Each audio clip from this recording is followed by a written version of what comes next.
All right, y'all, I wanted to do a quick bio of me just for context. Okay, so my name is Randy Lutz. I went to a private high school here in the Bay Area, California, and I wanted to go to ASU because I played baseball. Unfortunately, when my father passed away, I quit baseball. That was my freshman year.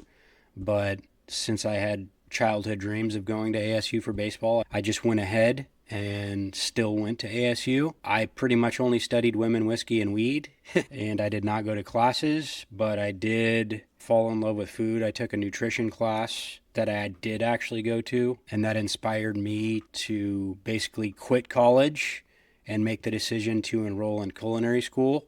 So I moved back home to the Bay Area from Arizona, and I enrolled in just a community college. It's called DVC, Diablo Valley College in Pleasant Hill, and I enrolled in their hotel restaurant management program. It cost $14 a unit. There were other culinary school options. So there's one CIA in Napa, CIA Grace, and there was the Culinary Academy in San Francisco.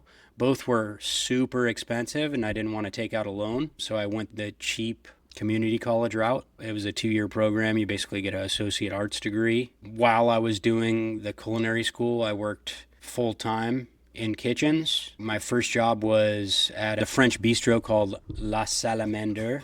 There was 3 employees, including me, the chef, the sous chef, and myself, at least for dinner service. There was a pastry chef in the mornings who would prep everything. And so that was my first job in the restaurant industry. And the chef spoke 4 words of English: yes, no, stop, and don't. So that was challenging. From there, I went to a super casual but high volume restaurant in San Francisco called Gordon Biersch, right on the Embarcadero, where I was the only white guy in the kitchen. There was all Mexicans. So you can imagine, oh, gringo, what's up today? Super nice guys, super hard workers, but they busted my balls for sure. But I learned a lot about volume and how to work quickly and cleanly. We'd do 600, 800 covers a night. Covers refers to like how many guests you serve. But yeah, and that was when Barry Bonds was still playing for the Giants before he retired and chasing the home run record. That was the busiest night I've ever seen in my life. I think we did almost 1,000 covers. It was lights out. From there, I went to a restaurant in Danville called Bridges. It was like an Asian fusion restaurant, and it's actually in a scene in Mrs. Doubtfire where Pierce Brosnan is choking on a prawn, and Robin Williams has to give him the Heimlich to get the prawn out.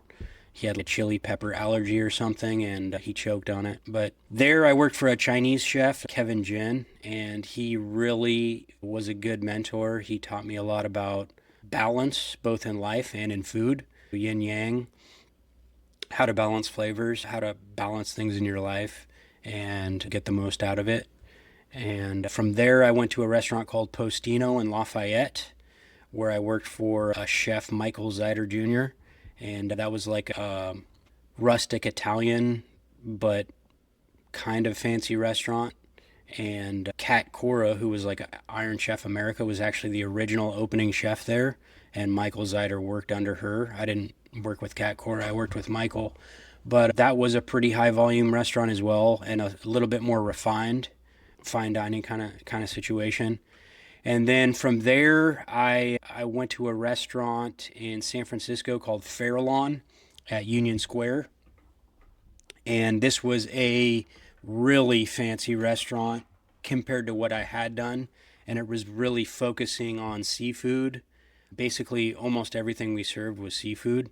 And I learned a lot about fish, shellfish, things like that. I think I worked with over, I don't know, 1,000 species of fish and shellfish. So I learned a lot about seafood, how to cook it properly.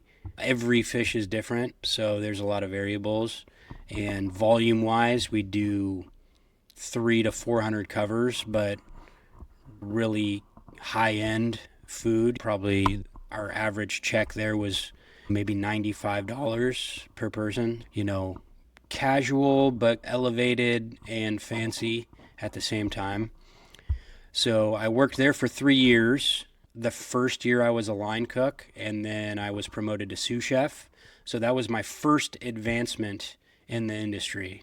and I was ecstatic. I was only 24 years old, so I became a manager before 25, and obviously I got a pay increase, which was excellent.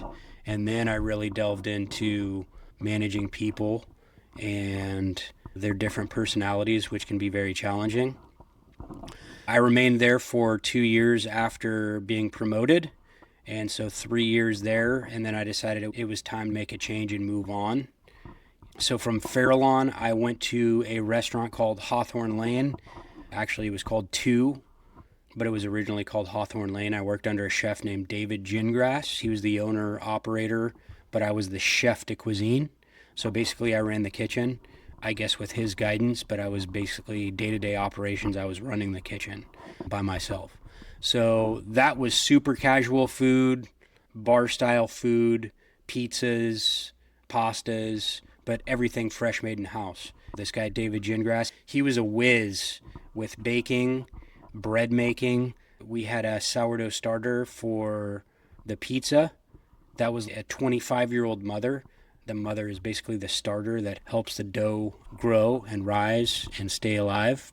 So I remained there, I think, for a year and a half, and then he had made the decision to not renew the lease because it was like a 12-year lease and he was just over it. He lived in Napa and he was commuting to San Francisco from Napa, and then he'd stay in the city a few nights a week just to obviously not have to commute. So from there, I went to a restaurant that I helped open, and it was actually a pop-up, and it was called Saison. And this was like my first entry into crazy high level fine dining. You know, I worked for a chef there, Joshua Skeens, and this dude was like super talented, man, very creative. He had an outstanding vision, and he knew how to market himself and how to brand the restaurant, and it was really cool. So we basically started as a pop-up. We were only open on the weekends, and then we actually were able to grow, and we ended up being open 5 days a week, closed Sundays, Mondays.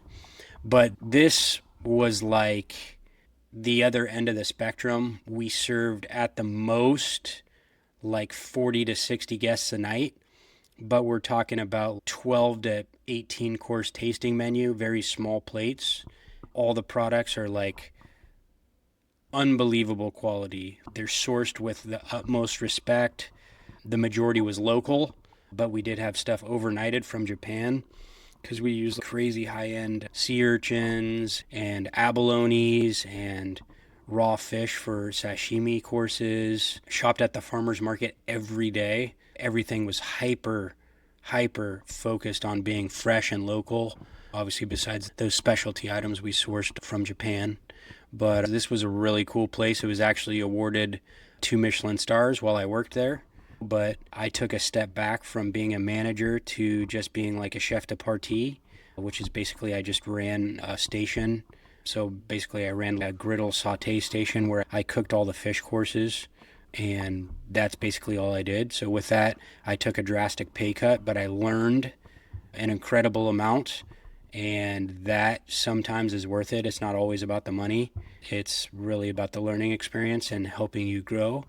But after a year and a half there, I decided I really need to make some money because this white rice and soy sauce is not cutting it for dinner every night, right? From there, I took a job at Ame Restaurant in the St. Regis Hotel, 1-star Michelin restaurant. I was hired as the executive sous chef, and I got the hookup there through David Gingrass. The chef owner of Ame, Japanese guy Hiro Sone, and I would say that chef was the biggest mentor I've had in the culinary industry. Incredible man, very talented, and his background, he opened the original Spago with Wolfgang Puck in Hollywood. I was hired as executive sous chef, so I was working directly under the executive chef, Orlando Pagan, super cool Puerto Rican cat that was really skilled as well. But yeah, basically I did anything and everything to help support Chef Orlando. And the food was Japanese. Ame means rain in Japanese. So I worked a year under Orlando Pogon there, and then he decided it was time to move on himself.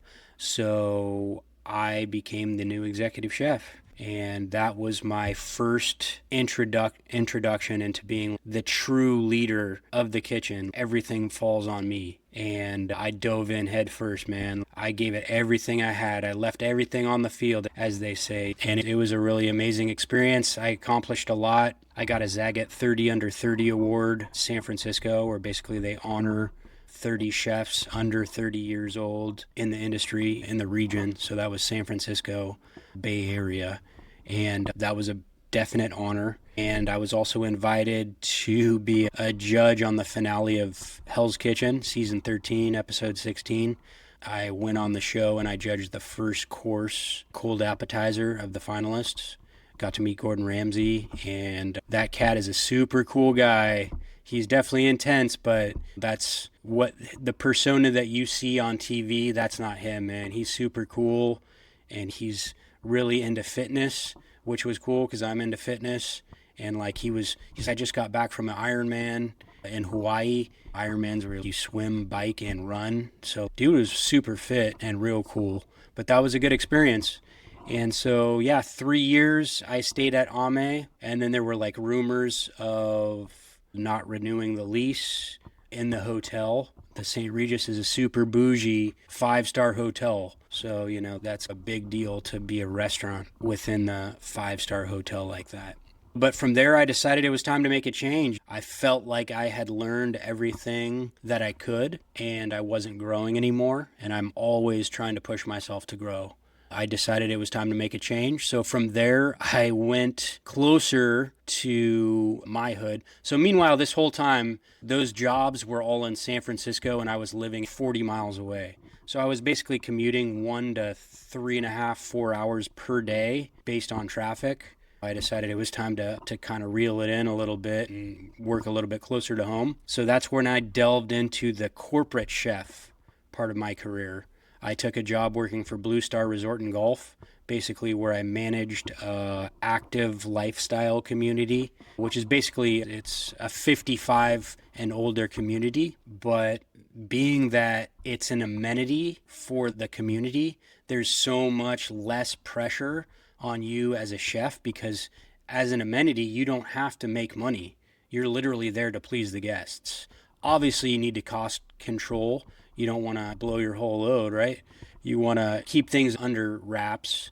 But that was a very cool gig that I had there. We did all sorts of cool stuff. I did cooking classes for the members where I'd have a specific topic and it'd be like 6 to 8 people that I'd have in. We'd do a hands-on lesson with a menu, and that was a real cool experience.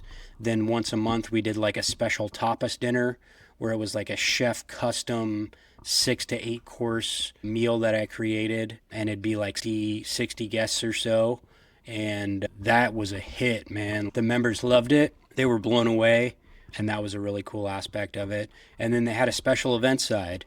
So we did weddings. We booked weddings on the property where they would actually have the ceremony on site and then the reception as well. So that was our moneymaker. That's how we kind of kept costs in line. But we would do weddings from 80 to 300, I think was the biggest we did, which is where kind of like my batch cooking and volume cooking came in handy. But yeah, it was a cool job. I loved it. It was probably the least stressful job that I had in the restaurant industry, just because, like I said, there's less pressure when you're working in an environment that's an amenity as opposed to a freestanding restaurant where like it's all about the bottom line. So anyway, that was a 3-year gig, and then I kind of felt my potential was maxed out there. So I decided to make another move. So 3 years there, and then I took another corporate gig, a Southern California-based company, but they do have 3 locations in the Bay Area. So I ran the Pleasant Hill location and then helped kind of oversee operations in the Dublin location. But this is like super fast casual food, but everything was super fresh, prepped every day, high volume, serving a lot of people every day. And that was very corporate though, where As the executive chef, I was basically having to do conference calls like 3 to 6 times a week, some of which fell on my days off, and that makes life challenging. Also, within the restaurant industry, you're basically expected to work nights, weekends, holidays when everyone else is enjoying time with their family. That's something that you need to think about as well. But like this corporate chef world is where the money is. Those corporate chef gigs I'm talking about are really high salary. I was making 80 to 125K a year in these corporate chef environments. But like I said, it takes a toll on you. It's stressful. It doesn't leave much time for personal life and relationships and that sort of thing. And the bonus structure is crazy in those corporate gigs. Like you can make sometimes 30 to 40% on top of your salary in bonuses by hitting, they call them like the big five goals: food cost, labor cost, I guess feedback from social platforms like Yelp and Google, that kind of stuff. Retention, meaning like employees, like keeping the turnover down so you're not constantly having to retrain people. So the bonus structure is epic, but again, it's a trade-off for having a work-life balance. So that leads us to March 2020. The pandemic hits. We get furloughed for a month, and we're all shitting our pants. We don't know what to do, and we reopen after the 1 month furlough under a strict mandate where it's takeout only. And I kid you not, within a month, we were already back to 90% of the revenue we were doing pre-COVID.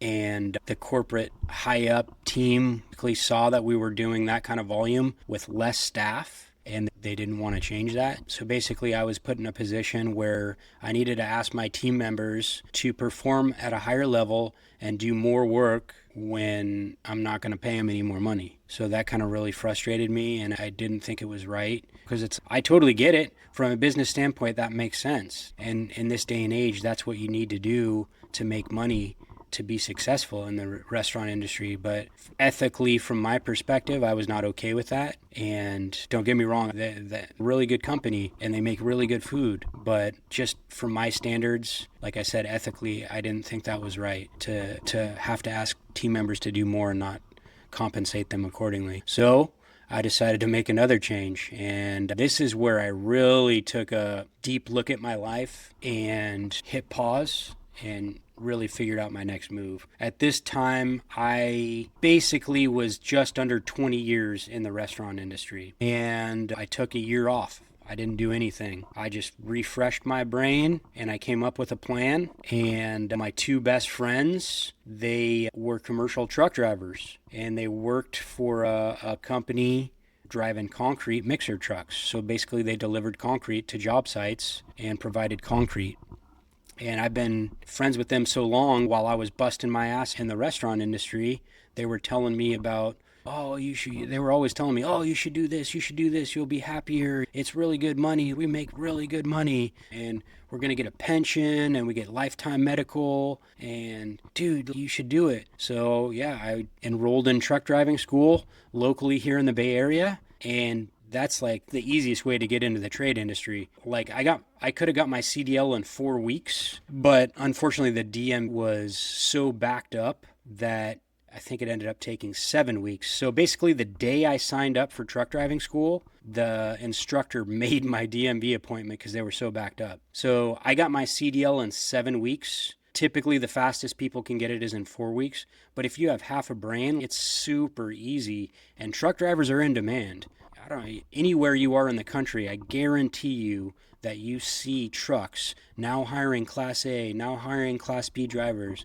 And there's so many jobs within the truck driving industry. Hazmat kind of stuff where you're transporting fuel or chemicals, and those are super lucrative, high-paying jobs. You long-haul truck drivers where they're transporting freight, which I know they do make good money, but that is not the life for me. That long hauling, you're not going home every night. You're sleeping in your cab of your truck at a truck stop, and you're eating probably like shit, which is not okay with me. My chef background, like I care what I put into my body.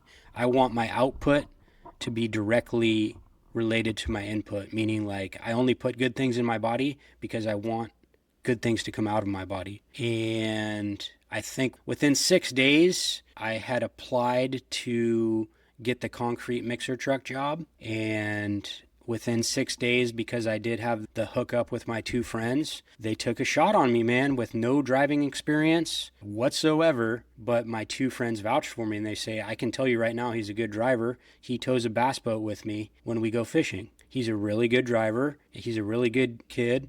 And he's safe, he's responsible, and he's smart. You should give him a shot. So luckily they gave me a shot. They interviewed me, they hired me on the spot, and that was, the rest is history. So I've been driving a concrete mixer truck now for almost 5 years, and I'm coming up on that point where I'm going to be vested, which means I'll qualify for that lifetime medical, which is absolutely huge. You youngsters really don't think about it because you're super young and healthy, but man, you really need to take care of your body. And medical is such a big part of your life. It's crazy to be able to have that lifetime medical. If you talk to your parents about it, they're going to say, oh, wow, that's a game changer.